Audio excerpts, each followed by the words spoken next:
Re-bienvenue dans une disquette près de chez vous pour la conclusion de tous les jeux qui se passent au Québec. Je vous rappelle que c'est Maxime, le passionné et le spécialiste de tout ce qui touche aux médias mystérieux et disparus. On va continuer notre présentation de jeux qui se passent au Québec avec des jeux un peu moins connus avec le Québec dedans.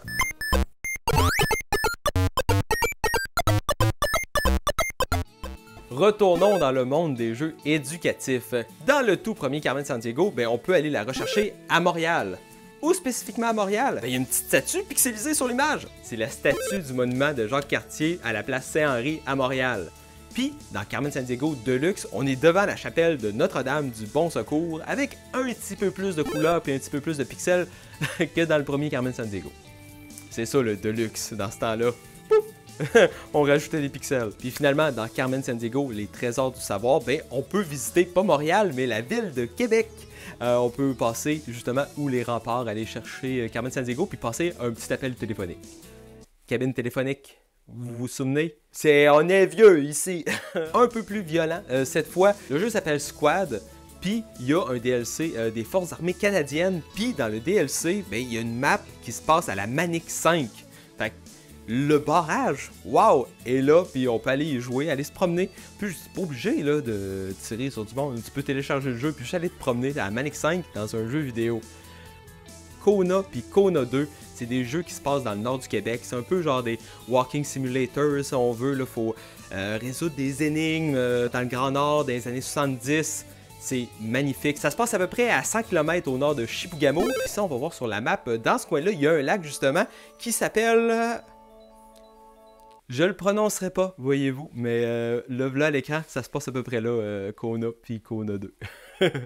Dans Rock Band 2 puis dans Rock Band Unplugged, c'est possible d'aller jouer de la guitare de plastique à Montréal. Fait qu'on peut choisir la ville de Montréal sur la carte, puis là il y a un petit modèle 3D. Dans Rock Band 2, il y a des néons sur la carte, puis dans Unplugged, il n'y a plus de néons. Quand on fait le show à l'intérieur, oui, ça se passe à Montréal, on pourrait pas dire c'est quel bord de Montréal. Et Rock Band, il y a 2 jeux qui se passent à Montréal. Dans ma famille, on aime ça la lutte, nous autres. Fait qu'on a joué beaucoup à des jeux de lutte, puis je sais qu'il y a des spectacles de lutte qui se sont passés à Montréal. Fait que là, j'étais sur Wikipédia, j'ai trouvé toutes les pay-per-view, fait que les gros shows mensuels qui se sont passés à Montréal. Puis après ça, j'ai réussi à trouver un site. Ce site-là, ça s'appelle The SmackDown Hotel. Puis j'ai trouver tous les jeux qui avaient des pay-per-view qui se passaient à Montréal pour réussir à trouver des jeux de lutte qui se passe à Montréal.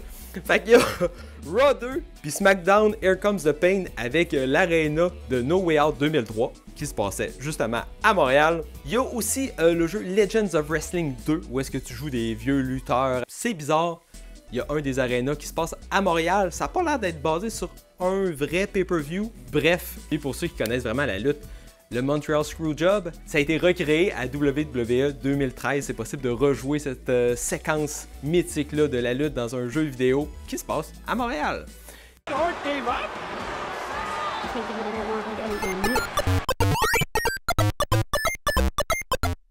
Bon, j'achève avec le sport, je vous le promets.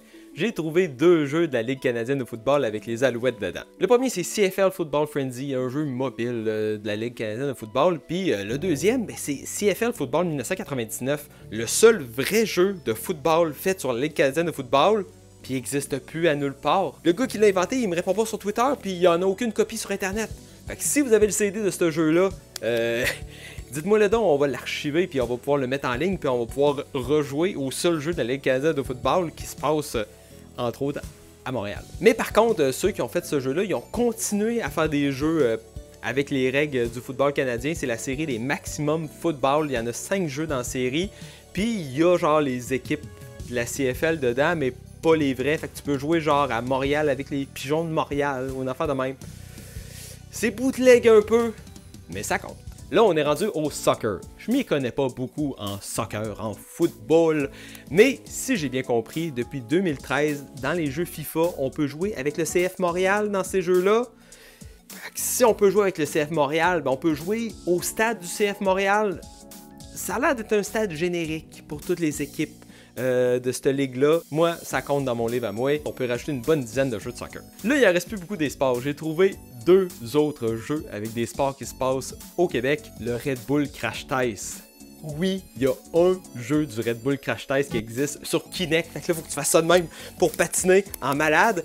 Puis oui, la fameuse course de Québec est dans le jeu du Red Bull Crash Test. Puis là, tu peux faire du Red Bull Crash Test de même devant ton écran en face du château Frontenac. C'est magnifique. Puis là, le jeu du Red Bull Crash Test, il commence à peu près à la même place si on compare avec la vue avec le château Frontenac en arrière. Ça fait pas full de sens parce que d'habitude, le Red Bull Crash Test, ça part où la côte d'Abraham. En tout cas, pour le jeu vidéo, c'est à peu près là que ça part avec le château en background. Il y a exactement un jeu de tennis que j'ai trouvé avec une séquence qui se passe au Québec. C'est le jeu WTA Tour Tennis. Puis un des terrains où est-ce que tu peux jouer, c'est le court au Mont-Royal. Mais là, avant de passer à la conclusion, faisons un petit tour vers les jeux indépendants. Y en a-tu pas mal des jeux indépendants qui se passent au Québec? Il y en a quand même, là. Il y en a pas, mais il y en a pas une terre non plus. J'en ai trouvé à peu près entre 20 puis 30, mais j'aimerais en highlighter quelques-uns que je trouve particulièrement intéressants. Le premier, c'est le plus what the ça s'appelle Superstar Hero, et que c'est random. Ça se passe dans le Québec du futur. Exactement, ça se passe en 9108 pendant que Québec fête son 7500e. C'est un jeu gratuit, fait en RPG Maker. On met les attentes où est-ce qu'ils doivent être. Mais j'ai trouvé ça tellement drôle, ça n'a pas de bon sens. Faut que tu traverses de Lévis à Québec avec un genre de lien qui est tombé, puis là tu joues à un alien qui est le héros qui se bat contre des robots en 9108. Il y a des couleurs qui flashent partout.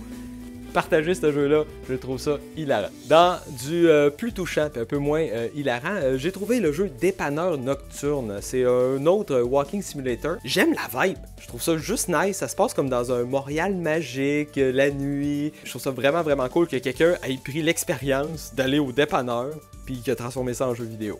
Moi, je trouve ça nice. Parlant de nice, y a-tu quelque chose de plus nice que la cabane à sucre? Mais c'est exactement ce que le jeu Sugar Shack nous propose. Ça se passe dans un Québec magique où est-ce que c'est tout le temps le printemps, c'est tout le temps le temps des sucres. C'est un genre de Animal Crossing, on dirait, où est-ce que tu gères une cabane à sucre. Wow! Encore une fois, tu prends quelque chose de tellement simple, de tellement 100% québécois, puis tu transposes ça dans un jeu vidéo. Je trouve ça génial, c'est vraiment, vraiment cool. Je trouve ça nice qu'il y ait des devs indépendants au Québec qui produisent ces expériences-là purement québécoises en jeu vidéo. Puis finalement, le dernier jeu que je vais vous parler aujourd'hui, il s'appelle Tchakapesh. Je suis pas certain de la prononciation, c'est un mot Innu, parce que tu joues justement dans le nord du Québec, un super-héros Innu dans un platformer 2D. La seule affaire qui est triste, c'est que le jeu, c'était un jeu en ligne qui existait de 2018 à 2022, je pense, quelque chose de même. Le jeu est plus disponible malheureusement, fait que si jamais c'est vous qui avez fait Tchakapesh, puis que ça vous tente de le remettre en ligne à quelque part, moi j'aimerais bien ça l'essayer parce que je trouve que ça a l'air vraiment intéressant. Prendre le Québec qu'on connaît aujourd'hui puis de le mettre dans un jeu vidéo, c'est vraiment nice, mais rendre hommage aux communautés autochtones, en faire un super-héros Innu, puis faire un jeu qui se passe au Québec, justement avec les Premières Nations, ça je trouve ça vraiment, vraiment cool. Bon, je pense que ça fait un tour, un portrait global de la situation du Québec dans les jeux vidéo. Tu sais, si on enlève les jeux de sport, ça reste que c'est pas hyper commun de voir le Québec dans les jeux vidéo. Mais tu sais, quand tu commences à compter les jeux de sport, les jeux indépendants, les jeux AAA qui sont faits à Montréal avec des petits easter eggs de Montréal, ça commence à en faire un sacré paquet. Puis je trouve ça tellement beau et tellement magnifique de voir le monde représenter notre belle province dans des jeux vidéo. Évidemment, j'ai pas tout présenté, là, ça aurait pris une bonne heure passer tous les jeux un par un. Mais si ça vous intéresse, j'en ai fait un graphique avec tous les jeux par ville qui va être disponible en dessous du vidéo. Puis si ça vous intéresse que je les passe tous un par un, dites-moi le donc, on pourra faire une suite aux vidéos où est-ce que je les passe un par un. Là. Il n'y aura plus de jeux de sport, je vous le promets, mais il y a encore un paquet de jeux là, que je pourrais parler encore pour un autre bon 10 minutes. Puis c'est l'heure de dévoiler le nombre final des jeux que j'ai trouvés. Puis on est largement au-dessus de 9 jeux. En tout et pour tout, j'ai compté 357 jeux. Puis le pire là-dedans, c'est que je suis sûr que j'en ai manqué des jeux. J'étais en train d'écrire le script 2 minutes avant d'aller filmer. J'étais revalidé des affaires sur les jeux de lutte. Puis j'ai trouvé 2 autres jeux avec Montréal dedans. Fait que c'est sûr qu'il y a d'autres jeux que j'ai pas vus puis que je connais pas qui se passent au Québec. Fait que si vous en connaissez puis qui sont pas dans la liste que j'ai mis en dessous du vidéo, dites-moi le don, je vais la rajouter à ma liste puis on va faire la liste méga complète et puis on va updater le total puis tout. Donc c'était Maxime pour Dans une disquette près de chez vous. Je vous souhaite une excellente journée puis on se retrouve prochainement avec le prochain mystère que je vais trouver dans une de mes disquettes. À bientôt! C'est vraiment